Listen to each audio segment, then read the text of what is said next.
Hello and welcome to Tech Thursday webinar on CXO TV.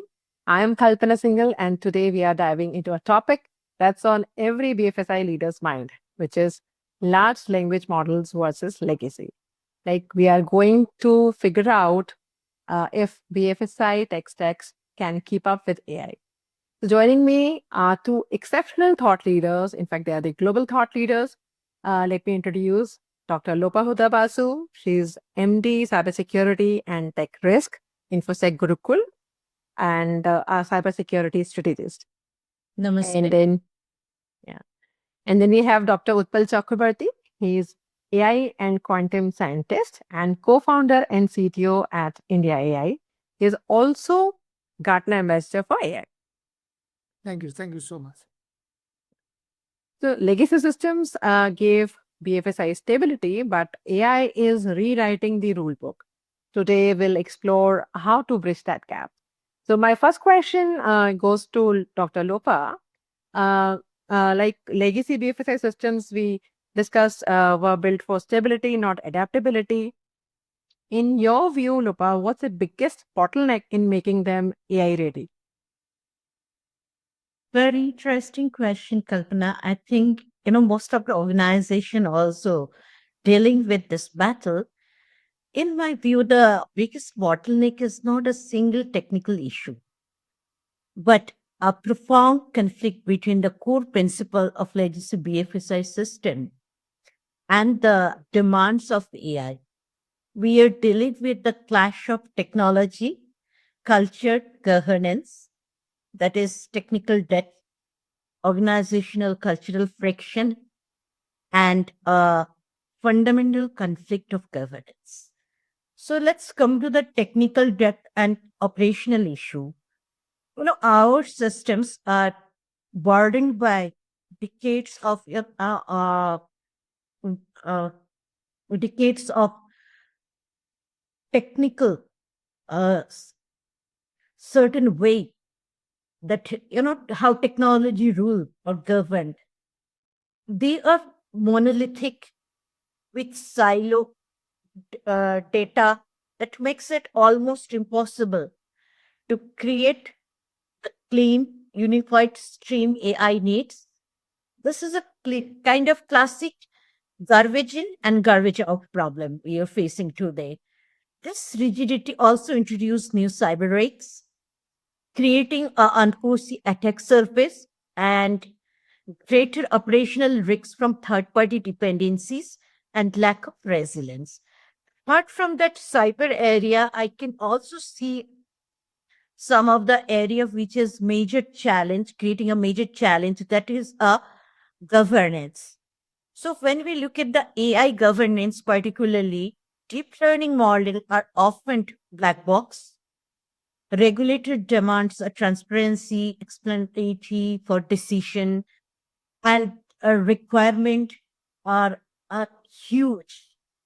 And again, there is a challenge going on between at innovation at the current stable technology, how human are driving it. So the biggest hurdle is cultural risks. That is the risks which is actually clash between the current talent and the future talent, what AI is looking for. And when you look at the people and cultural resistance, that is something, a very big area because talent pool is shrinking. Workforce is continuously shrinking due to the adoption of AI. And people are struggling. That is what they are going to do. The thing is that they are some way failing to understand this is a new technology and they need to adopt a new work culture. They need to adopt a new skill. And finally, what I felt that organization is not about dealing it as a new piece of software rather than a complete new way to work. It is about changing the business process. job role and decision-making framework. That is what AI demands. But organizations simply thinking it's the adoption another piece of software, which is creating another major gap within the system and putting employee at risk. Also, apart from rate, my employee, it's putting the compliance risks, even the business unit may start resisting it and they are denying to adopt the change. They are used to a clear rule-based system, which has become a big challenge, and AI-driven system that provides a kind of outcome. They feel it's a threat for them. So it's a bottleneck from different angle, but majorly I would say it's the people and cultural resistance is the huge one. Then it's obviously cyber and operational risks, governance gap, and technical depth, topped by operational risks. Yeah. So again, I mean, Building on your earlier point, governance of data is crucial when we talk about AI and large language models. In BFSI, early adoption of technology is nothing new, but while data management has matured, the real challenge now lies in adaptability and operational execution. Dr. Utpal, from your perspective, what are the key bottlenecks BFSI faces in truly embracing AI?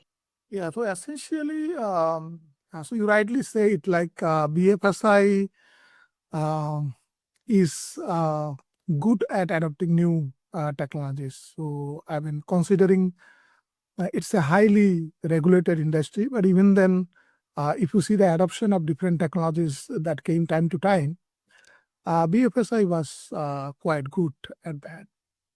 Now, when we talk about AI and Gen AI, so AI, already there are AI applications that are there in the banks and financial institutions. But these are mostly like the vanilla statistical or machine learning models. These are in the areas of risk, sometimes in the areas of some analytics, predictive analytics, and all other things. NPAs and all other areas also, people are using some AI elements into that. So, and here, as Lopa mentioned, here in this case, it is not a black box because for vanilla machine learning models, of course, we have got the explainability. Okay, so we can explain the models, why a credit risk model is behaving in this particular manner or something like that. So that is there. But yes, I do agree with Lopa that when it comes to the deep learning model, and that's what she was highlighting, so any kind of neural networks, and especially the large language models today, which are again transformer neural network, a much more complicated neural network than the neural networks that we have seen in the past, whether it is a convolutional neural network or a recurrent neural network or even LSTM. But this is much more complicated.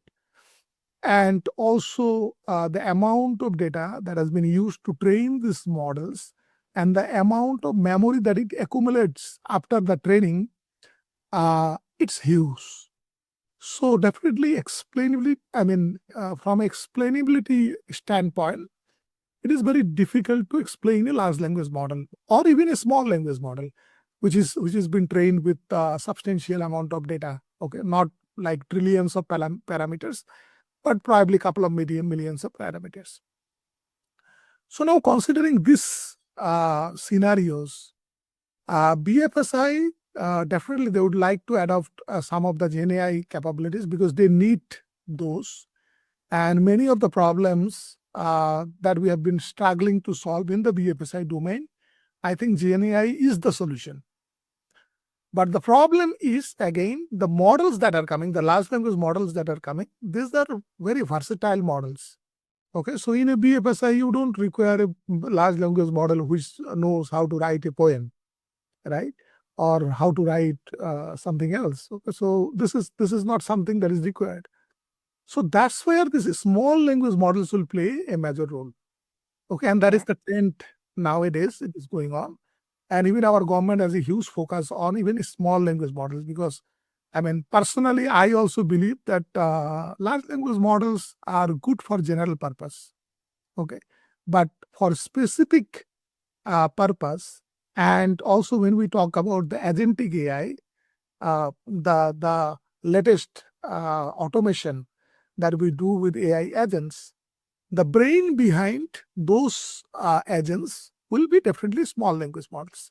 So probably on the risk area in banking sector, there will be AI agents wherein the small language models will be trained with all the risk parameters, risk related data and all other data, and it will be able to automate some of the automate as well as within a boundary. So when we talk about AI agents, how agent works, agent, every AI agent, you need to give some level of autonomy.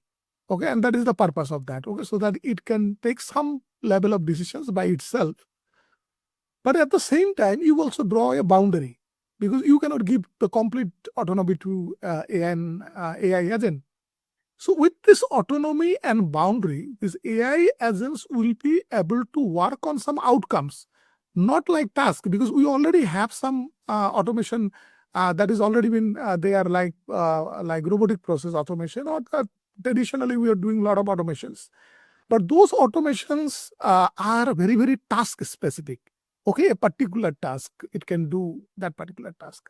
But now with AI agents, you can give an outcome to the agent, and it will perform multiple tasks, make multiple decision making, of course within that boundary, and it will perform the task, right?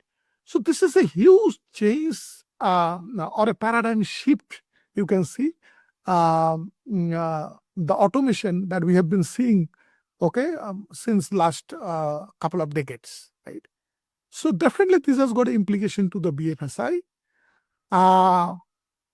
Rightly said by Lopa, is basically the regulatory compliance related things, because if you don't have enough explainability, definitely you cannot implement those kind of models into your system. And even the public models, the banking and financial institutions, they don't know what type of data has gone into the training process. Okay, so mostly these models are trained with internet, data available in the internet. So there is a data set now, which is called Common Crawl. Okay, so most of the language models that are coming, the first level of core training is happening with that data, and that data is publicly available. Now, the authenticity of that data, okay, is a question, because it is all about data. If the data is good, then the training process has been good, and also the decisions that the models will give, that will also go. Now, another aspect that has come into this is essentially now the language models are also developing reasoning ability. Okay, because as you know, like GPT 3.5 was not a reasoning model, right? This was just a text generation kind of a model. But now, okay, GPT 4.0 and also the DeepSeek and all other models, Claude from Anthropic. So these models also have reasoning ability. Now, while a model gets reasoning ability, it is all about how you train the model with the different reasoning scenarios. Okay, so it understands the scenarios, right? So banking and financial institutions, if they need to adopt those kind of models, definitely they require a very, very curated, fine-tuned data set first to train those models. And that's why we are talking about, like, we cannot trust any model which is available in sites like Hugging Face or some other, where all the foundational models are available for almost all the purposes. That's why we are talking about sovereign models. Okay, that models that we build, we know what data has gone into the training, what kind of a reasoning ability it has developed, and then I think it will be a smooth transition, okay, for BFSI from the traditional kind of automation with the automation with Gen AI models, probably this is small language models. Sure. So that means that when it comes to small language models, which are the other verticals other than BFSI, you think should, instead of LLMs, are they should think about SLMs? I think all the verticals except for general purpose. So and OpenAI also tells it's a general purpose model. General purpose models mean anybody can use it as a co-pilot. Okay, and it could be at your home, it could be at your office, it could be whatever you are doing. As a co-pilot, you can use it. Okay, but it is never recommended for a very specific purpose. Okay. So there will be millions of small language models coming up, okay, in coming 5 years, 10 years, very specific to a domain, a task, and all other things. So probably we can talk about the government sector. Okay, government sector, they will require a lot of small language models. Even our defense, they will require a lot of models, right? Then other areas are banking and finance. Definitely, that is one area which is been in high demand. In healthcare and medicine, okay, so this is also an area wherein privacy, security, and the authenticity of the model and the responses that we are getting, that is very important. So there also we'll see that kind of a model. Now there are also risks involved into these models from a cybersecurity standpoint, right? Every model, every large language model, whether it has been trained in-house, whether it has been trained wherever, it is sovereign or wherever, every model is vulnerable to some kind of a risk or attack or something, or some kind of a hallucination even. Okay, so it may not be always like cyber risks, but it could be also a risk which is hallucination, which has also a very big impact or a cascading impact. Okay.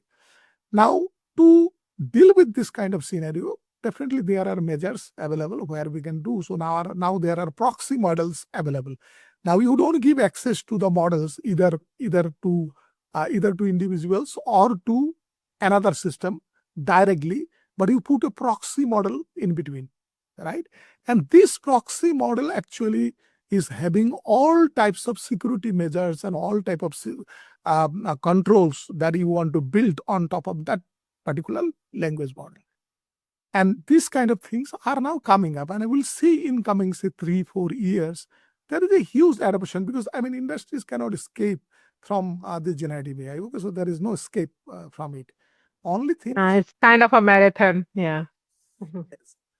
how they adopt it, okay, how securely they can adopt it. So that is something that we are going to see in coming couple of years. And I think we all have a role to play here, okay, as an individual, as an expert, as a citizen, have a role to play here for this adoption of these models into our ecosystem, irrespective of the industries. Yeah. So, Speaking of sovereignty and LLMs, India now ranks third globally in contributions to open source AI. In this context, do you see open source AI playing a significant role in shaping the BFSI sector's future? Yeah, absolutely. In the entire landscape of IT and AI, okay, so if I include both, I think this field has evolved in a very rapid space only because the contribution from the community of making things open source and all other things. And India being a country, we have a huge IT population. In fact, we are an IT superpower, okay, undeclared IT superpower. And we also have a very good potential to be an AI superpower because converting this IT population into AI population will not be very difficult, right? Because this path is easier for the IT professionals who has spent 20 years, 30 years into this particular field. So sovereignty is one thing which is like we built the algorithm of our models by ourselves. Okay, so although it is a transformer neural network architecture on a high level, but this architecture has lots of variations you can do. Okay, in fact, there is a lot of innovation that you can do while building a large language or a small language model using a transformer language neural network. So this is the first part of the sovereignty. Second thing is the model is going to be trained with our data. Okay, and when I say our data, that means of course our data plus our language data, because we also have a language diversity, right? So our model should be able to understand all the languages. So that is also another. Then all other things, our cultural background, every government department or public sector has its own jargons, own policies, regulations, and all other things. That should also be adopted by these models. So, given the language nuances and industry jargon you mentioned, where does BFSI sector stand today in bridging these gaps? So, as you know, IndiqAI under Ministry of IT and Electronics, along with Niti Aayog, has a complete focus on that. And already many companies and also individuals are working on large language and small language models. And this has been well supported by the government. How? Because building any model, whether large or small, you require a huge compute power. Okay. Power. Computational expenses are quite high. So government has already created AI Kosha, okay, which is like you can, as a startup or a academia or a individual researcher, you can get all the GPUs. So they have already procured around 14,000 GPUs, and you can get access to these GPUs in a very subsidized state. Okay, which is a big, I think, step that government has taken. Because although the startups, we have got talented people, we have got talented startups, we have got talented academia and researchers, but we have, financially, we are not that strong, right? I mean, if you compare to many other countries. So that help is a very big help, and that is already been given by the government. Second thing is the data ecosystem, because now as these models requires a huge amount of data, and when we are talking about India specific data, then we cannot just rely on the internet, right? So there we require data from different government departments, our different private sector data and all those things. Now government also has an initiative for building the entire data ecosystem and data market. Okay, and this has already been started, and already government departments are contributing to this. Okay, so already we have got a good amount of data into this ecosystem. So with this too, and the endorsement from the government, because that is also very, very important, right? I mean, somebody should be there to make your moral high, right? In some way or the other. And you can see our Prime Minister, our IT Minister keep on talking about this kind of things. So in that way, I think we are in a very good shape. We have to catch up, of course, many things, but yeah, we are slow, but we'll be able to build something sustainable, low cost, okay, and really made in India, make for India kind of a thing. Because you have seen like ISRO, okay, we are probably a little bit late, but the way we are doing at ISRO, sending our satellites in a low cost manner is something recommendable, and everyone is like appreciating across the globe. So here also, I think we'll be able to build the same story. Yeah, sure. So that means even the smartest AI will fail if the culture and the processes aren't ready to embrace it. Yeah. So going back to Dr. Lopa, Dr. Lopa, should BFSI players retrofit their existing systems for LLM or, now we can say SLM integration, or is a complete reimagining inevitable? What is your perspective? Thank you for this crucial question, which is truly, create a strategic dilemma facing by every BFSI institute today. From my perspective, navigating we are actually navigating the intersection of the technology and risks in the high regulated sector. It's really a choice between wholesale retrofit or a complete replacement, rip and replace. Retrofit existing in BFSI system for LLM integration can offer a quick wins, but it carries significant risks also. This risks related to the data security and scalability and the regulatory regime, which is continuously increasing, a complete reimagining the system of tech stack is a massive undertaking, very, very massive. But it is essential for longer term security and agility. The most pragmatic approach is, phase-wise strategy. So start with target retrofit uh, for a specific area or specific business wing, specific tech stack, low risk use cases, while simultaneously build a modern and future proof foundation.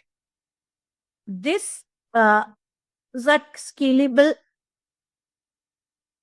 system. This is a very highly scalable system, but have an inherent complexity today what we are using.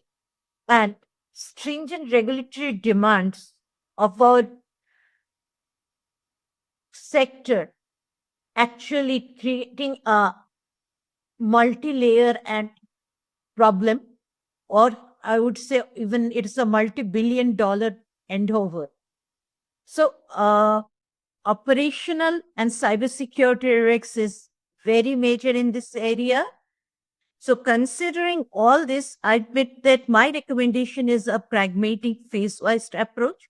We must identify the specific high-value, low-risk use cases where LLM can deliver a immediate and measurable benefit that is in turn going to boost the morale of the employee, will help to help the management to demonstrate that, to ensure the cultural shift and remove the fear what people have in mind today, and start driving a robust culture from there.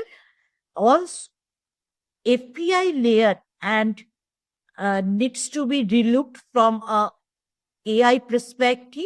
We need to have a proper API security, highly monitored and governed.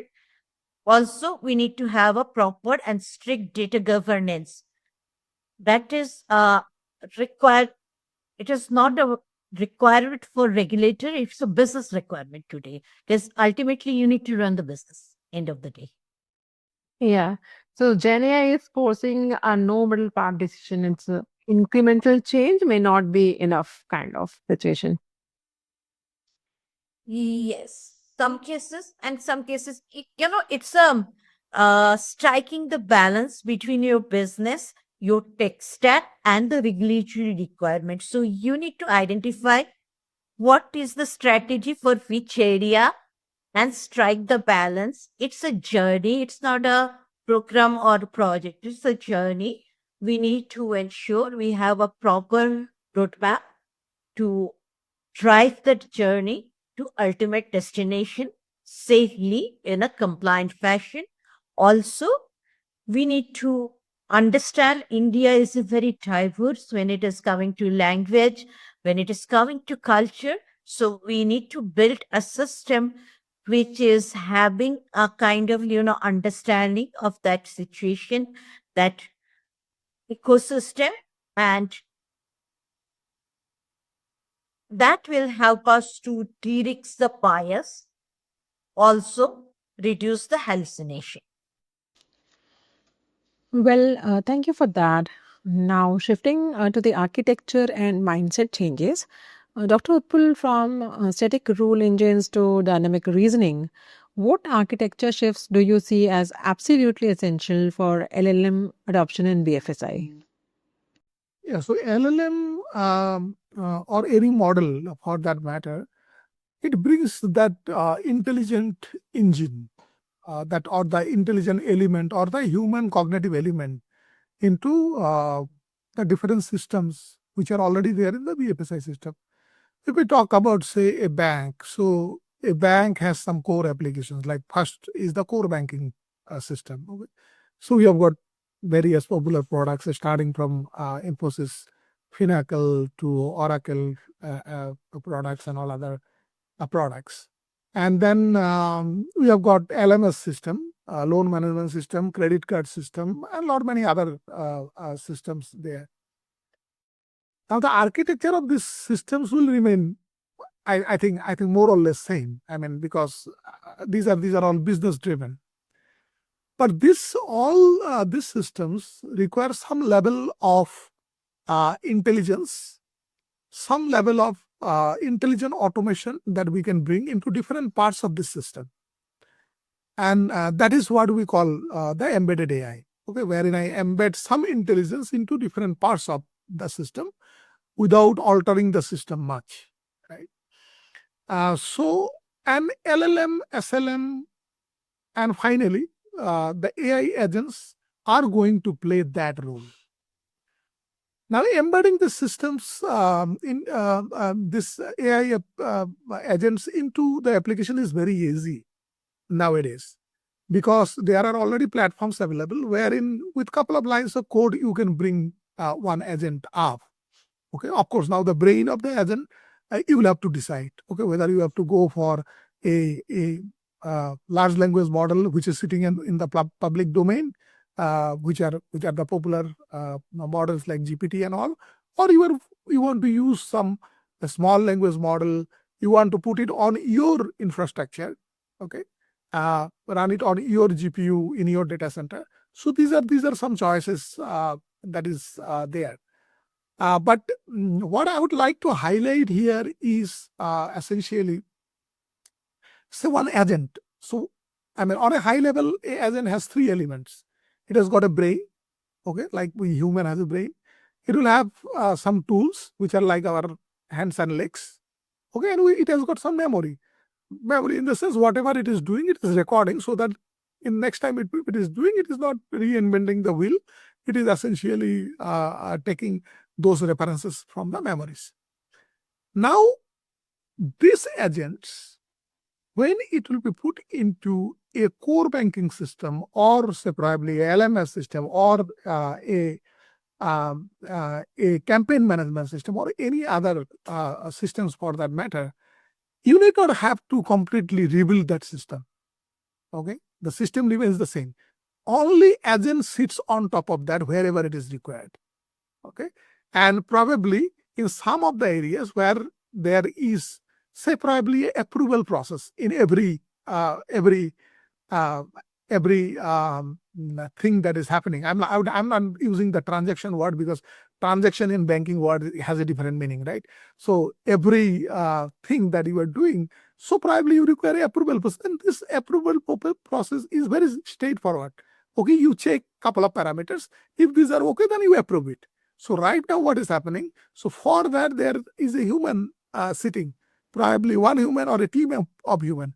Now you can definitely delegate that kind of a work to an agent, because agent can verify whether these parameters are met or not, and then it can approve or reject those tasks. So in that way, I think the banking fraternity should not think that they will have to rebuild all their applications in the age of Gen AI or something like that. No, absolutely not. We already have robust systems. We already have robust ecosystems like UPI and all other for all kind of P2P transactions and all other things. So those things will all remain as is. Only things is this cognitive element will sit on top of that, okay, and which is from a value standpoint, which is a great value add to this. So I'm not talking about just eliminating the human element, okay, because whenever we do automation, definitely there is an element of eliminating human element from that, but that's not very significant. The significant thing is basically the value this AI can bring it to the table, because when human are there in many of the repetitive tasks, there will be some kind of an error, there will be some kind of an inefficiency, there will be some kind of a monotony, okay, and a lot many other factors. So those factors can be completely eliminated, make our system much more intelligent and agile, okay, up 24/7, okay, without any rest, without any distance. And this is going to be value add to our entire banking ecosystem. Thank you for that valuable perspective. Let's shift to compliance and complexity. As you mentioned earlier, Dr. Lopa, data governance and operational changes remain central to this conversation. Compliance, explainability, and data sovereignty are critical in BFSI. How do we ensure these are preserved without slowing down AI innovation? This is a very valid question at this uh, in, intersection of innovation and trust in BFSI sector. The key is not to perceive the compliance, expandability, and data sovereignty without slowing down AI innovation, but rather to integrate them as a foundational pillar of responsible AI innovation. Ultimately, these are not speed bump, they are enablers of sustainable AI adoption. By addressing the compliance, expandability, and data sovereignty upfront, BFSI firms build consumer and regulatory trust, which is a very critical building block of this business, which in turn allow faster and more confident deployment of AI, prevent costly retrofitting and regulatory penalties down the line, ironically accelerating responsible innovation rather than impeding it. So if we go further, we can see that integrate trust and compliance from the start is very, very important. Trust by design approach, beside trust, security by design and privacy by design, compliance, expandability, and the data sovereignty are not obstacle to AI if we have all this in place, but a foundational enabler that must be built into the entire AI life cycle, not as a top up. Now, and if we look at a different model, when we are going through the rigorous implementation, model governance framework should be there. This will ensure that AI decision, particularly in the areas like credit risks, fraud risks, are transparent and auditable. But building that latter part is a kind of, huge, huge challenge and huge cost initiative. Now, preserve data sovereignty with secure architecture, address the data residency concern through the robust data governance and secure technologies like federated learning. This allow the AI model to learn from decentralized data without needing the physical, moreover, centralized sensitive information. Now, building trust to accelerate adoption is most important. By proactive enabling this principle, we prevent the costly retrospects and regulatory roadblock. This approach builds confidence with regulator, with our customer, ultimately boosting and accelerating the responsible and sustainable adoption AI in financial sector. Yeah, sure. So thank you so much. That was quite insightful. Dr. Utpal, would you like to add to what Dr. Lopa has mentioned? Yeah, so I think she has covered almost all the points. Now coming to one area which is again related to both, I think probably your last question from architecture as well as the security and compliance and regulatory standpoint is basically maintaining the data, right? So we need to talk about whether an organization is building a data lake for their AI. So mostly nowadays they are using building a data lake wherein they are pumping all their data into a common lake and then they are building some kind of a data mart on top of that. Okay, it could be department wise, it could be sector-wise data mart. And on top of that, they run their AI models and agents and all other things. Now, this data governance, the entire framework is available. And these standards and best practices, definitely all the banks are following.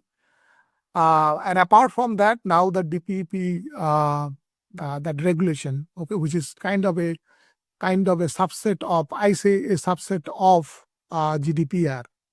Okay, GDPR is much more comprehensive, much more strict, being an European framework, definitely. But our framework is a little bit relaxed, and I would say is a subset of that. Because as I go through, I can relate that, and which is good for our need and our other things. So that need to be maintained, and already banking systems by design, by default, are very, very regulatory and compliance aware, right? So anything and everything that is happening in the BFSI sector is taking into consideration the regulatory and compliance related things. Now, when AI coming as a brain or a helping hand or a second pair of eyes for bankers, so definitely that level of security, compliance, and all those controls should be there at AI also. And these controls can be built in two places. One is on a data level, and second thing is on a model architecture level.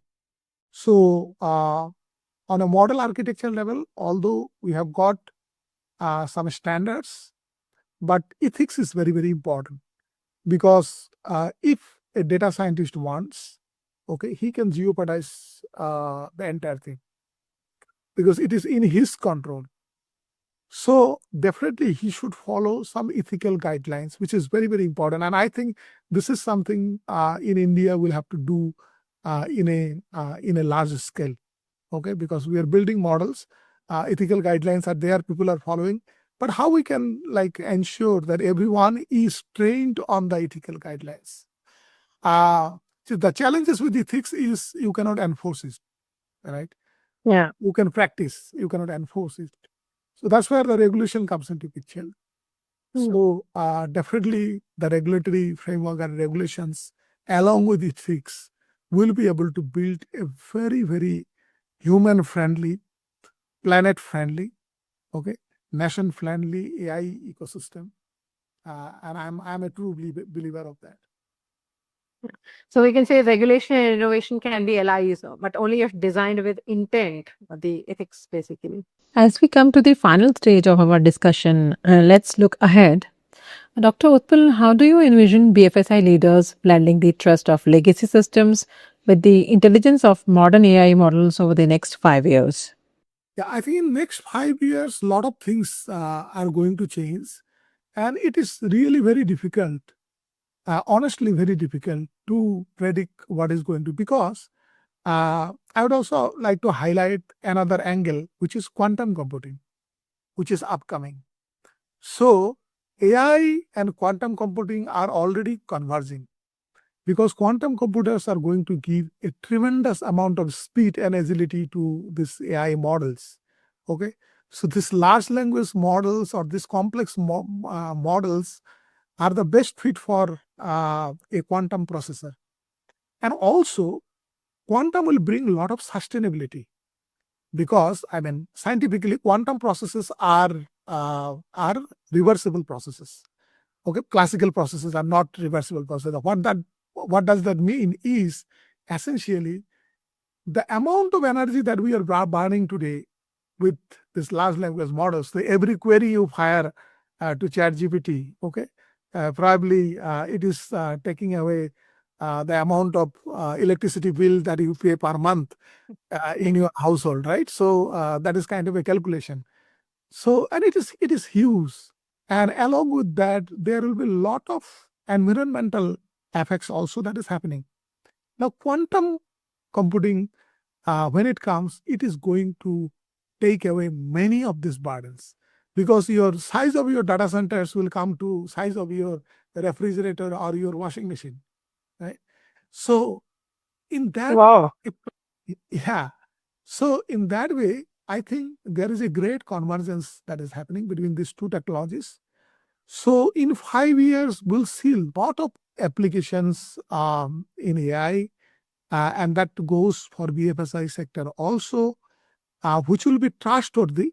Okay, because now there is a little element of distrust on some of the models or some of the, and which is I'm not saying that this is very bad. I mean, yes, we should trust something, but before that we should see it like it is really trustworthy. So that element will completely go away. Okay, because you will see a lot of sovereign models, you will see a lot of people working on those. Some level of explainability will come into that, and I think the level of adoption that we have expected 2-3 years back, and which has not happened in the BFSI sector, by the way, right? I mean, when generative AI came, ChatGPT came, we thought like within 1 year or 2 years there will be huge adoption in the BFSI, and which didn't happen.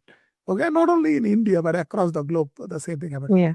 That is going to happen now because they cannot avoid generative AI. Impossible. Okay, they will have to adopt it, but trust element will come, speed will come, quantum is going to come.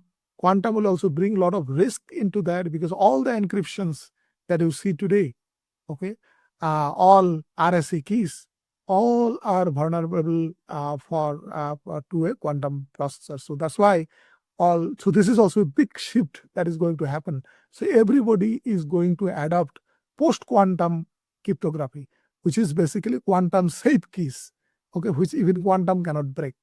So these are some very big shifts that I can see in 5 years. But definitely, I mean, predicting it is really a tough job or a challenge. Yeah, I recall that before cloud adoption became mainstream, it took nearly a decade of talking about SMAC, social mobility analytics in cloud, before it truly happened. It feels like quantum cloud follow a similar path. Dr. Lopa, as we wrap up, what do you see as the top priorities for tech leaders of the next 1 to 2 years? So basically, it's very difficult to, predict that because every organization have their own pace to adopt things, right? But it also depends on the business. But end of the day, whatever we are doing, we are the citizen of this digital world, and the entire ecosystem will push you to adopt certain technology. And first you adopt in a stable fashion, you adopt, you would be able to get the best outcome. Now, as mentioned by Dr. Utpal, the first thing is very, very critical for us to have a proper quantum ready. So a few days back, I was discussing in a event, and lots of people having a kind of response. My organization is not thinking even about quantum computing. So why I need to think about quantum security? We are currently under the huge risk of, or huge under the huge threat, harvest now and cash later, right? Because quantum computing actually going to throw a major shift when it is coming to the data security, because we are planning to adopt the quantum today or tomorrow or later. We need to protect our data. So it's a high time for security to think about, how to protect the data from this big shift going to hit the world. Secondly, whenever we look at any technology, there is a fundamental hygiene requirement. So in my view, in next maybe 2-3 years, BSFI leaders will or may adopt a pragmatic layered approach to blade the inherent trust of legacy system with transformative intelligence of LLMs, it is not a replacement or complete replacement, but an augmentation. Firstly, LLMs will serve as an intelligent overlayer or copilot operating on the top of the surface, will govern the legacy data. This means leveraging the secure API and robust middleware. So security and compliance on that area is very, very critical to ensure the data flow is controlled, auditable, and compliant. The core system of record, which is underpinned the financial integrity, will remain the same. Secondly, the focus will be, RAG, that is retrieval augmented generation. So LLMs won't be generating the critical financial decision from the scratch. That is what people feel that, you roll out that, they will give you all the decision automatically. But that's not the true. Instead, they will intelligently query, synthesize, and analyze the vast amount of data residing in the legacy system, whether for enhancement or, enhanced fraud detection, personalized customer insights, or a regulatory compliance analysis, and present actionable intelligence to the human expert for financial decision making. This human in the loop approach is the paramount in maintaining the accountability and expandability and explainability too. Now, finally, governance and AI safety is very critical. That is the AI safety by design. We need to start with, and our destination would be AI safety by default will be a non-negotiable area. This includes stringent data privacy measures like, anonymization, robust access control, critical monitoring system, which is continuously going to monitor the model for basic biases, hallucination, and clear audit trail for every AI-driven action. The industry will move towards a hybrid cloud architecture, moving towards the quantum, allowing the sensitive data to remain on the premises while leveraging on the cloud LLM capabilities in secure, segmented manner. But success is in the hinge between the cultural shift and prioritization of responsible AI adoption. Very critically, upskilling the talent. When we talk about the upscaling the talent today, major friction is unlearning and learning part. So we need to initiate the unlearning first to make that shift happen and establish a clear lines of accountability, ensuring that trust remain on the bedrock of the financial service. So, it seems the true winners will be those who can build trust while delivering transformative intelligence. Thank you both so much for taking the time to be with us today. This conversation is just the beginning. The BFSI sector's AI journey is thrilling, and the decisions made now will shape its future. I'm sure our audience will find today's session both valuable and thought-provoking. Thank you once again. Thank you. Thank you. For more updates from CXO TV, please like and subscribe to our channel.